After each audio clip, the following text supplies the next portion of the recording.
அரசு அலுவலகங்களில் லஞ்சம் வாங்கினால் சொத்துக்கள் பறிமுதல், முதலமைச்சர் எச்சரிக்கை. இனி யாராவது லஞ்சம் வாங்கினால் அவர்களது சொத்துக்களில் பாதிக்கும் மேலான பகுதியை அரசாங்கமே பறிமுதல் செய்யும் புதிய சட்டம் அமலுக்கு வந்துள்ளது. ஹாய் ஃப்ரெண்ட்ஸ், அனைவருக்கும் வணக்கம்.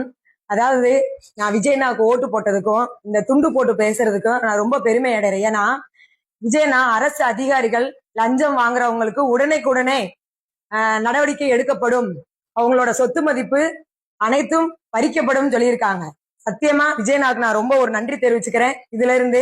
ஏன்னா அரசு அதிகாரிகள் லஞ்சம் வாங்குறதுனால மக்கள் எவ்வளவு பாதிக்கப்பட்டிருக்காங்கன்னு இந்த ஒரு விஷயத்துல நான் சொல்றேன். நான் பாதிப்பு அடைஞ்ச விஷயத்த மட்டும் தான் அவங்களோட நான் சொல்ல போறேன். ஏகப்பட்ட இடங்கள்ல லஞ்சம் வாங்குறாங்க. மெயினா ஜிஹெச்ல அரசு மக்களுக்கு சேவை செய்யத்தான் அரசு மருத்துவமனைகள்லாம் இருக்கு. அங்க சேவை செய்யல, வருமான சேவை தான் பாக்குறாங்க. ஏன் தெரியுமா? இதே 2015 எனக்கு என் சின்ன பையன் டெலிவரிக்கு நான் மதுரை ஜிஹெச்சுக்கு போயிருந்தேன். அன்னைக்கு வேற ஒரு சுகாதாரத்துல இருந்து நாங்க ஜிஹெச்சுக்கு குழந்தை பிறக்க முடியாத சொல்ல ஜிஹெச்சுக்கு போனப்ப அங்க 108ல எங்களுக்கு காசு வாங்கினாங்க, லஞ்சம் வாங்கினாங்க. 108ல கொண்டு இறக்கி விடுறாங்க 4 மணிக்கு, காலையில 4 மணிக்கு இறக்கி விட்டு உள்ள டெலிவரிக்காக போயிட்டு இருக்கப்ப அங்கன நிப்பாட்டி காசு வாங்கினாங்க. எங்க அம்மா அங்கன காசு கொடுத்தாங்க. அதுக்கப்புறம் உள்ள போய் எந்த இடத்துல நம்ம உள்ள போறோமோ அங்கன ஃபுல்லா காசு கொடுத்தாங்க. இதே பெண்களுக்கு உள்ள டெலிவரி ஆக போறது கொஞ்ச நேரத்துக்கு முன்னாடி வரைக்கும் காசுதான். அதாவது ஒரு டெலிவரி ஆகிறதுக்கு ஒரு பெண்கள் உள்ள போறாங்கன்னா அவங்கள ஒரு மனுஷனா கூட மதிக்கிறது கிடையாதுங்க. அங்க வேலை பாக்குறவங்க எல்லாருமே, டாக்டர்ஸா இருக்கட்டும், அங்க இருக்க நர்ஸுகளா இருக்கட்டும். நான்லாம் டெலிவரி பெயினோட உட்காந்துருக்கேன், ஏதோ வழியில உட்காந்துருக்கோம், என் தள்ளி போய் உட்காரு அப்படின்னு நாயை விரட்டுற மாதிரி விரட்டினாங்க. அந்த மாதிரி எல்லாம் ட்ரீட் பண்ணாங்க மக்களை ஒரு அவங்களும் அதே மக்கள் தான்ற அந்த எண்ணமே கிடையாது. ஏன்னா நம்ம ஜிஹெச் போயிட்டோம்ல, நம்ம ஜிஹெச் போனா கேவலமா பாக்குறாங்க. நம்ம காசு இல்லாம வந்துட்டோம். காசு இல்லாம மக்களுக்கு தானே, ஏழை மக்களுக்கு தானே ஜிஹெச் உருவாக்கப்பட்டிருக்கு. அது போக எனக்கு பையன் பிறந்துச்சு. பையன் பிறந்தப்ப என்ன செஞ்சாங்க தெரியுமா? இதே அவங்க ஒவ்வொரு குழந்தைக்கு ஒவ்வொரு அமௌண்ட் நிர்ணயம் பண்ணி வச்சிருக்காங்க.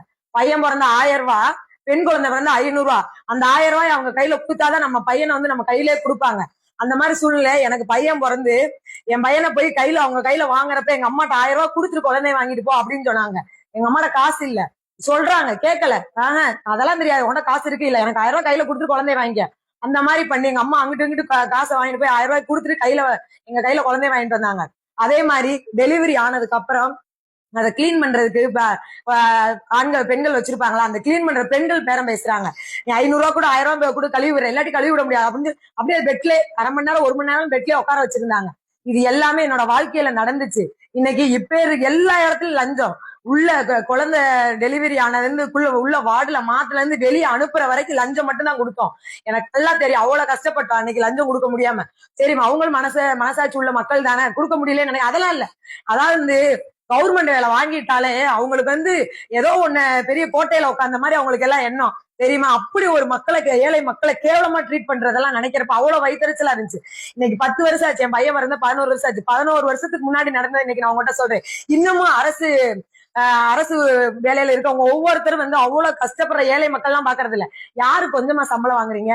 அரசு அதிகாரிகள் யாருக்குங்க கொஞ்சமா சம்பளம் வாங்குறீங்க? 20,000க்கு மேலதானே எல்லாத்துக்குமே சம்பளம். அப்புறம் ஏங்க மக்களோட வயிற்றுல அடிச்சு நீங்களா பணத்தை புடுங்குறீங்க? உங்க பணம் வாங்குறவங்க அவங்க கஷ்டப்படுறாங்களா ஏழை அதெல்லாம் பாக்குறது இல்ல. அவங்களுக்கு தேவை பணம். நான் தெரியாம கேக்குறேன், அரசு அதிகாரிகளா இருக்க எல்லாருமே மக்கள் வரி பணத்துல தானே சம்பளம் வாங்குறீங்க. அப்புறம் ஏங்க மக்கள்கிட்ட மறுபடியும் லஞ்சம்ன்ற பேர்ல அடிவயத்துல அடிச்சு புடுங்குறீங்க? அதாவது ஒவ்வொருத்தரும் நொந்து போய் தான் அந்த லஞ்சத்தை கொடுத்துட்டு வருவாங்க.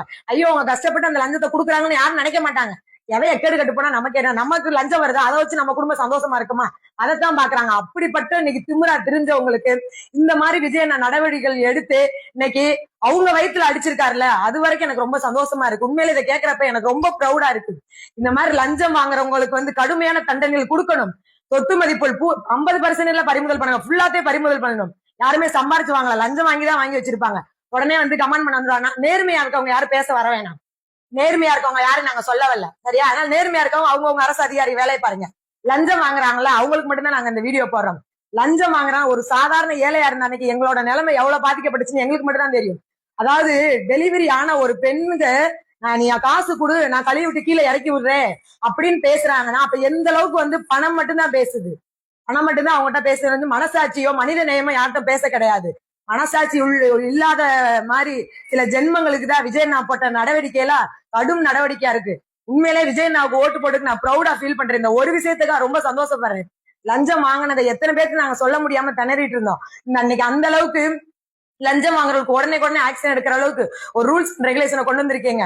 மாண்புமிகு முதலமைச்சர் ஜோசப் விஜயண்ணா அவர்களுக்கு என்னுடைய மனமார்ந்த நன்றி அண்ணா. அதாவது இந்த திட்டங்கள்லாம் ஏற்கனவே இருந்துச்சு, நாங்க வீடியோ போட்டோம், அந்த திட்டங்கள்லாம் ஏற்கனவே இருந்துச்சுங்க. யாரும் நடைமுறைப்படுத்தின சிங்கப்பெண் திட்டம்லாம் இருந்துச்சு, அந்த திட்டம் எல்லா திட்டமும் இருந்துச்சு. இப்பயும் சொல்றேன், லஞ்ச ஊழல் ஒழிக்கணும், லஞ்சம் வாங்குவது குற்றம் சொல்லி எல்லா அரசு அலுவலகங்களை வந்துட்டு எல்லா இடத்துலயுமே வந்து லஞ்சம் வாங்குவது குற்றம், கொடுப்பதும் குற்றம் சொல்லி போர்டு இருந்துச்சு. வாங்காம இருந்தாங்களா? எல்லா திட்டங்களும் எல்லாமே இருந்துச்சு, யாரும் செயல்படுத்தல. எங்க விஜய் நான் வந்ததுக்கு அப்புறம் தான் அது வீரியமா செயல்படுத்திக்கிட்டு இருக்காங்க.